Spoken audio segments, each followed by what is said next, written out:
বাংলাদেশে কি আমরা আবার গুমের রাজনীতিতে ফিরে যাব? আবার কি আয়না ঘরের রাজনীতিতে ফিরে যাব? আবার কি লুটপাট, অলিগার্কি, মানি লন্ডারিং এর রাজনীতিতে ফিরে যাব? আমরা কি আবার ইলেকশন ইঞ্জিনিয়ারিং দেখব? কে জিতবে, কে হারবে বিভিন্ন জায়গা থেকে সিদ্ধান্ত নেওয়া হবে? কে কথা বলতে পারবে, কে বলতে পারবে না, কোন কথা সঠিক, কোন কথা বলা যাবে এবং কোন কথা বলা যাবে না, সেই ধরনের একটা ফ্যাসিবাদে ফিরে যাব অথবা ফিরে যাব না, এটার একটা চ্যালেঞ্জিং টাইম এখন চলছে।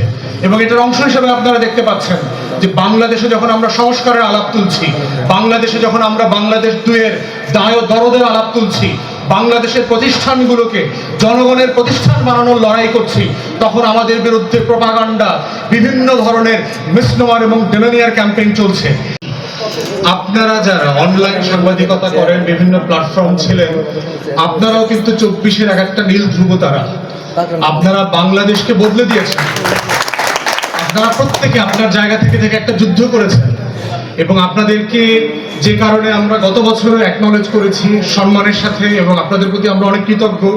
যখন আমাদের নিউজ কভার করতে কেউ আসতো না, কোনো মূলধারার গণমাধ্যম আসতো না, গোয়েন্দা সংস্থাগুলোর ডিজিএফআই এর প্রেসক্রিপশন ছিল মূলধারার টেলিভিশনগুলোতে কোথায় যাওয়া যাবে কোথায় যাওয়া যাবে না, ঠিক সেই সময়তে আমাদের চিৎকার চেঁচামেচিগুলো আপনারা কভার করেছেন। সামাজিক যোগাযোগের মাধ্যমে ইউটিউবে আপনারা ছড়িয়ে দিয়েছেন এবং আমাদের সাথে দেশের কোটি কোটি জনগণের যে যোগসূত্র তৈরি করেছেন, এটা ঐতিহাসিক। এবং গণ অভ্যুত্থানের যদি অবদানের স্বীকৃতি কাউকে দিতে হয়, আপনাদের সাংবাদিকদেরকেও, আপনাদের অনলাইন প্ল্যাটফর্ম মিডিয়াতে যারা কাজ করেন, যারা চালান, আপনারাও এই অবদানের একটা বিশাল অংশীদার। অতএব সেই জায়গাতে আমরা আপনাদেরকে অ্যাকনলেজ করছি এবং কৃতজ্ঞতা প্রকাশ করছি আমাদের তরফ থেকে।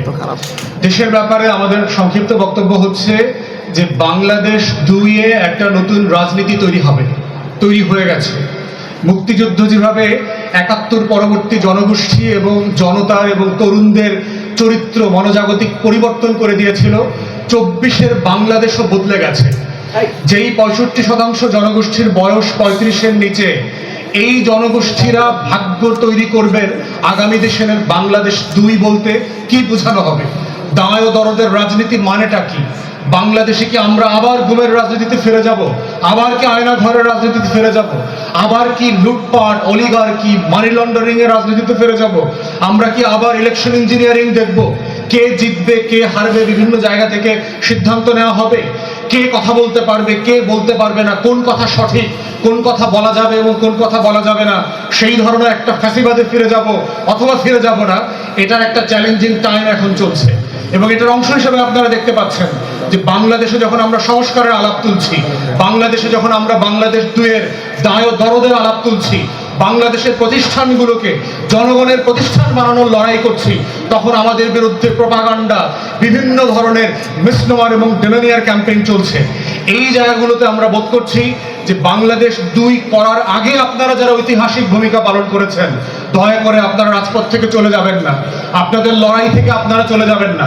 আপনারাও এই দেশের নাগরিক, আপনারাও 24-এর যোদ্ধা, আপনারাও 24-এর আন্দোলনের অন্যতম অংশীজন।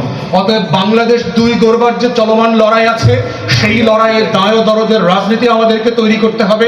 সকল দেশি বিদেশি শত্রু যারা যারা আছে বাংলাদেশের, গত 16, 17, 18 বছর ধরে বাংলাদেশের স্বাধীনতার শত্রু, সার্বভৌমত্বের শত্রু, আত্মমর্যাদার শত্রু, জাতীয় স্বার্থের শত্রু, আমার বিদেশ নীতি, আমার পররাষ্ট্রনীতি যারা অন্য দেশের কাছে বিক্রি করে দিয়েছে, তারা বাংলাদেশি হোক অথবা বিদেশি হোক, রাজনৈতিক দলের হোক অথবা চাকুরিজীবী হোক, তারা যেই হোক, তাদের বিরুদ্ধে বাংলাদেশ 2 গড়বার আমাদের যে লড়াই, সবাই মিলে, এবি পার্টি এবং আমরা, আপনারা সাংবাদিকরা মিলে সেই নতুন বাংলাদেশ গড়বার আমরা লড়াই চালিয়ে যাবো ইনশাল্লাহ। সবাইকে অসংখ্য ধন্যবাদ।